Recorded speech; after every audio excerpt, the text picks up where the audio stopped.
అందరికీ నమస్కారం. ఈ రోజున భారతదేశంలో మోడీ గవర్నమెంటు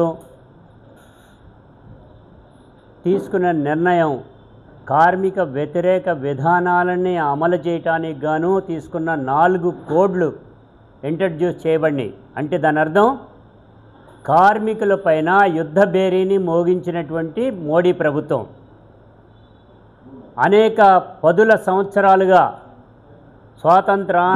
ముందు నుంచి కార్మికులు చేసేటువంటి యాజిటేషన్స్, కార్మికులు నిర్వహించేటువంటి పోరాటాల ఫలితంగా సాధించుకున్నటువంటి హక్కులన్నింటినీ కూడా హరాయించేటువంటి పద్ధతిలో 4 కోడ్ల వరకు కూడా తీసుకొచ్చి వారి యొక్క ఆశలపైన నీళ్లు జల్లటం అనేటువంటి జరిగింది. ఈ 4 కోడ్లలో ఇవాళ చూస్తూ ఉంటే వేతన కోడ్ అన్నారు. గతంలో వేతనాలను నిర్ణయం చేయాలి అని అంటే కార్మికులకు సంబంధించినటువంటి కార్మిక నేతలు కూడా ఆ సంఘాల్లో ఉండేవాళ్ళు, యాజమాన్యాలు సైతం దానిలో ఉండేటువంటిది. అదే పద్ధతిలో గవర్నమెంట్కి సంబంధించిన ఆఫీషియల్స్ కూడా ఉండి వేతనాలు నిర్ణయం చేసుకునేటువంటి పద్ధతి ఉంటే ఈ రోజున కార్మికులు, కార్మిక నాయకులు ఆ కమిటీల్లో ఉండే పరిస్థితి లేకుండా పోయింది. శ్రామిక సంబంధాల కమిటీ అట, లేదంటే సామాజిక భద్రత కోడట, అవసరాలు, ఆరోగ్యం అనేటువంటి పద్ధతిలో వాళ్ళు తీసుకోవడం జరిగింది. గతంలో ఏముండేది, ఏదన్నా ఇన్స్పెక్షన్ జరిగితే యాజమాన్యాన్ని తెలియకుండా వచ్చి ఇన్స్పెక్ట్ చేసి వారిపైన చర్యలు తీసుకునేటువంటి పద్ధతి ఉండేది. కానీ ఈ రోజున యాజమాన్యానికి చెప్పాలి, అక్కడికి రావాలి, వాటన్నిటినీ కూడా వాళ్ళ సమక్షంలోనే జరగాలి అనేటువంటి నిర్ణయం తీసుకోవటం అనేటువంటి దానిలో ఈ కోడ్లలో ఉన్నాయి. అంటే కార్మిక చట్టాలు 29 చట్టాలు, బ్రహ్మాండమైనటువంటి చట్టాలు ఏవైతే ఉన్నాయో వాటన్నిటినీ కూడా అబాలిష్ చేసేశారు. అంటే యుద్ధం ప్రకటించారు కార్మికుల పైన. కార్మికులు గతంలోనే ఇదే పద్ధతిలో మోడీ గవర్నమెంట్కి ముందు మన్మోహన్ సింగ్ గారి ప్రభుత్వంలో కానీ, అంతకుముందు వాజ్పేయి గారి ప్రభుత్వంలో కానీ ఇదే చట్టాలు తీసుకురావాలని ప్రయత్నం చేస్తే కోట్లాది మంది ప్రజానీకం భారతదేశం యావత్తు కూడా రోడ్ల మీదకి రావటం అనేటువంటి జరిగింది. ఉద్యమం యొక్క స్ఫూర్తిని, ఉద్యమంలో ఉండేటువంటి విధానాన్ని, కార్మికుల యొక్క చట్టాలకు గౌరవించేటువంటి పద్ధతిలో ఆ 2 గవర్నమెంట్లు కూడా వెనకడికి వేయటం జరిగింది.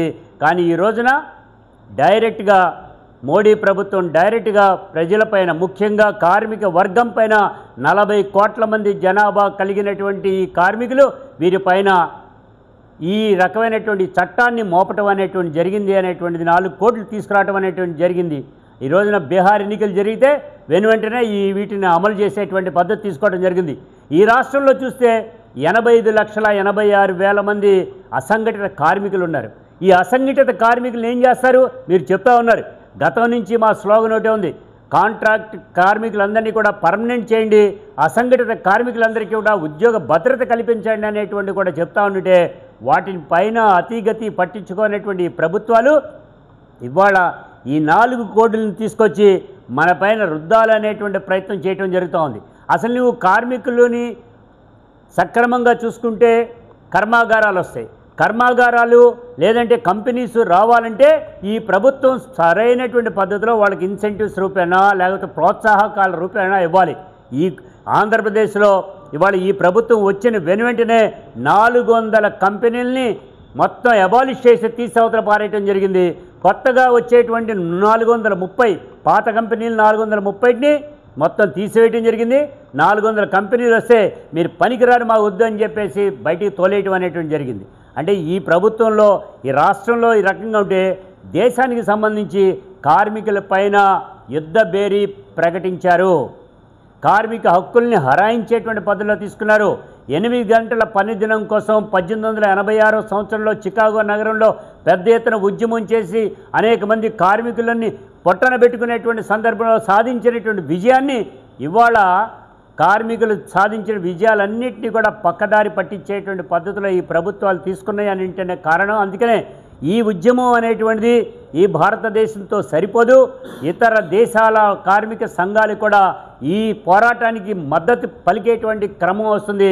మోడీ ప్రభుత్వం ఇవాళ కేంద్ర ప్రభుత్వం తీసుకునే నిర్ణయాన్ని సరైనది కాదు అని కూడా మనం తీసుకున్నాం. మేము ఒకటే చెప్తున్నాం, మీరు ఈ నిర్ణయం తీసుకున్నారు బాగానే ఉంది. ఈ నిర్ణయం తీసుకున్నప్పుడు ఏ కార్మిక చట్టాలను పెట్టుకున్నారు, ఏ కార్మిక సంఘాలను తీసుకున్నారు? కోవిడ్ టైంలో తూతు మంత్రంగా తీసుకుని దాన్ని అమలు చేశామనేటువంటి పద్ధతి తీసుకున్నారు. ఏకపక్షంగా తీసుకునేటువంటి నిర్ణయం సరైనటువంటి కాదు. ఇప్పటికైనా ఎలాబొరేటెడ్ చర్చ చేద్దాం. వీటిలో ఉండేటువంటి మీరు తీసుకునే ఈ 4 కోడ్లలో ఉండేటువంటి విధానాలు చెప్తాం.